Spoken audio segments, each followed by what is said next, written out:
Please welcome Maryland Congressman Jamie Raskin.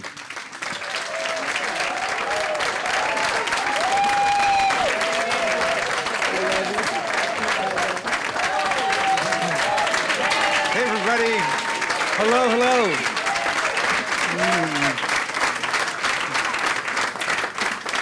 Well, what an honor it is to be here, and thank you all for braving the brutal Washington heat today. But, you know, like we say on Capitol Hill, it's not the heat, it's the stupidity. So it's refreshing to be in this room. It's an honor to present the Public Service Leadership Award to Governor Larry Hogan, who shows us what it means to be a real public servant. Because those of us who attain and serve in public office are nothing but the servants of the people.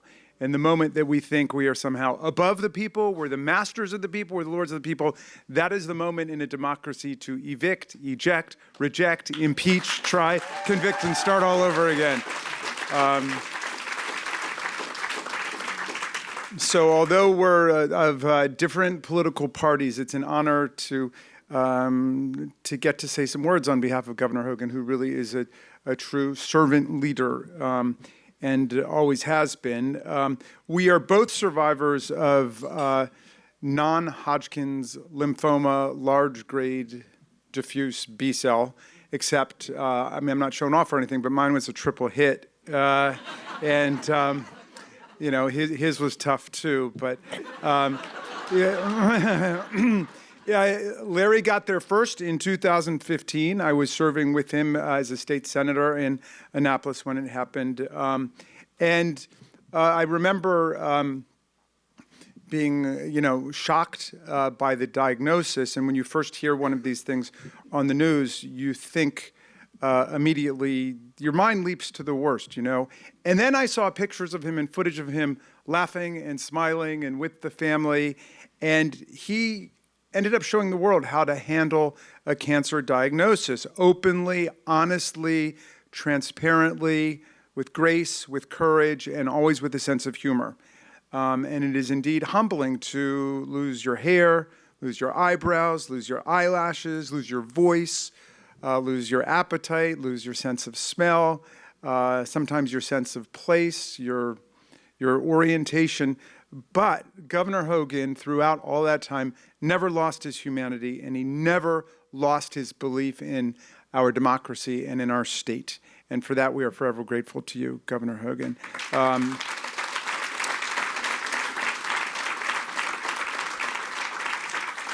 And I found it inspiring then. I found it completely uplifting and instructive when I got a diagnosis of my own in 2022. I remember I read an essay, Governor Hogan. I can't remember if I told you this when we last spoke, but I read an essay by Susan Sontag when I went into the hospital for chemo one time. And it was called Cancer as Metaphor. But in the essay, she says that all of us are born with two passports. And one is a passport to the land of the living and the healthy, and the other is a passport to the land of the sick and the ill and the maybe dying. And she said, all of us would like to just serve with one passport, but all of us are going to use both passports in the course of our lifetime. But the test is whether you can actually travel over to that other land with the passport and come back again as you have, but not forget what it was like over there, and not forget that there are people struggling every day on the edge of survival and desperation. And you've not forgotten that, and you have continued to be a leader who remembers that there are people who are fighting every day. And there are saving compensations for having gone over there. There's obviously great hardship and pain and sadness over there, but there's some saving compensations I discovered going over to Cancer Land. There's no racism over there. Everybody's together on the chemo thing. And everybody believes that everybody deserves health care in our country over there.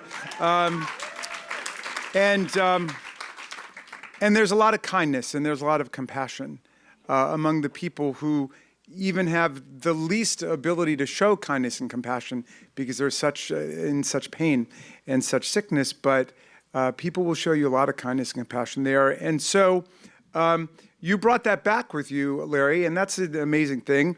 And he was a governor who made great investments in cancer research, in cancer treatment.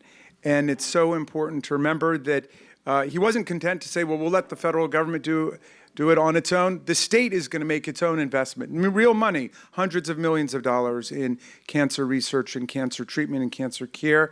And that's an important thing to remember when there are people today who want to completely turn the clock back on public investment on cancer research and health research generally and on scientific research. And I'm the congressman from the great NIH. And I don't understand how anybody could want to pull the plug on the research into the serious diseases that afflict us, and not just breast cancer and colon cancer and lymphoma and leukemia, but cystic fibrosis and multiple sclerosis and malignant narcissistic personality disorder.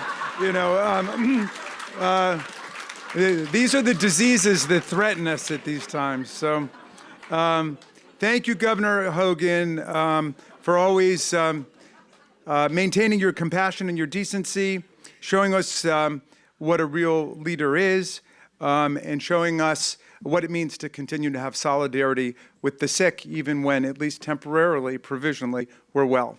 Thank you.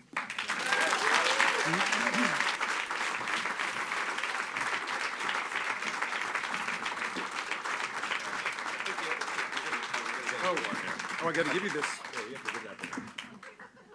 Here, you present it. I'll give it to him. You already presented one to me. So this is presented to Governor Larry Hogan, the Public Service Leadership Award on June 26, 2025.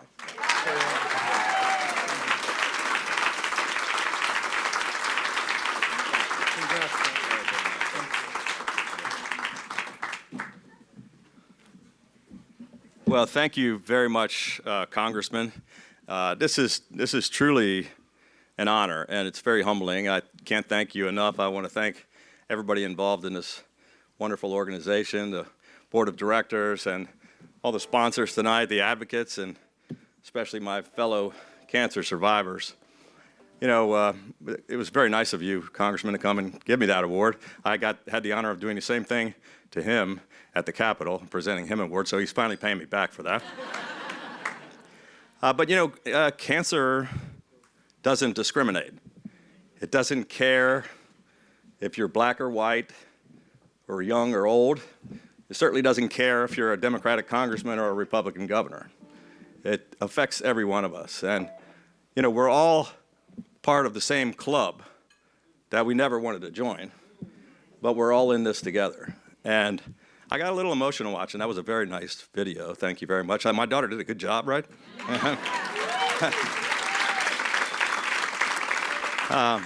Want to congratulate my fellow honorees tonight. Wonderful. Congratulations to both of you. I don't really deserve to be in a group like the two of you, but I'm very honored to stand with you. Like Desiree, this is actually, this week is 10 years, the anniversary for my diagnosis. And so, what a coincidence. You know, I had only been governor, as the video said, for 5 months. I had just won the biggest surprise upset in America. Congressman Raskin was a state senator. I finished my very first legislative session, which is 90 days. It runs from January to April. And we dealt with the riots in Baltimore. And then I did my very first trade mission to Korea, China, and Japan. And I started to notice things that were bugging me. And I came back and went to see a doctor. And 3 doctors walked in the room and said, "Governor, we've got some difficult news to share with you." And I had 50 or 60 tumors from my neck to my groin. And there was a Friday of Father's Day weekend. And my first thought was, how do I tell my kids and grandkids? And that was difficult. But then I said, how do I tell the 6.5 million people that just elected me that their governor is, you know, going to be in tough shape? And so I think you saw some of the pictures of some of that. But I had a press conference and just came and told everybody exactly what was going on. And then I went through 6 months of 24-hour-a-day chemotherapy. You saw the hospital pictures. I did not want to lay in the bed. I was like, cancer's going to get me if I lay here in this bed. But I couldn't leave because I was attached to the chemo bags, five different kinds of chemo. So I was like, is it okay if I just walk around, do laps? And the doctor said, that would be good if you got up and got a little exercise. I didn't feel that strong. I guess it's a cumulative effect. I'm sure some of you know what that's like. It kept getting worse. But I kept walking, and I met so many incredible fellow patients and their families and who were going through tougher battles than mine. I think you saw some of that. I was like, on my floor was all the leukemia and lymphoma patients, but I was like, I want to go down to the pediatric oncology floor. So we went down, I met some of the families, and I'm very blessed to have had incredible doctors and nurses, and you saw the video. I'm very passionate about helping my fellow survivors and the people that are battling.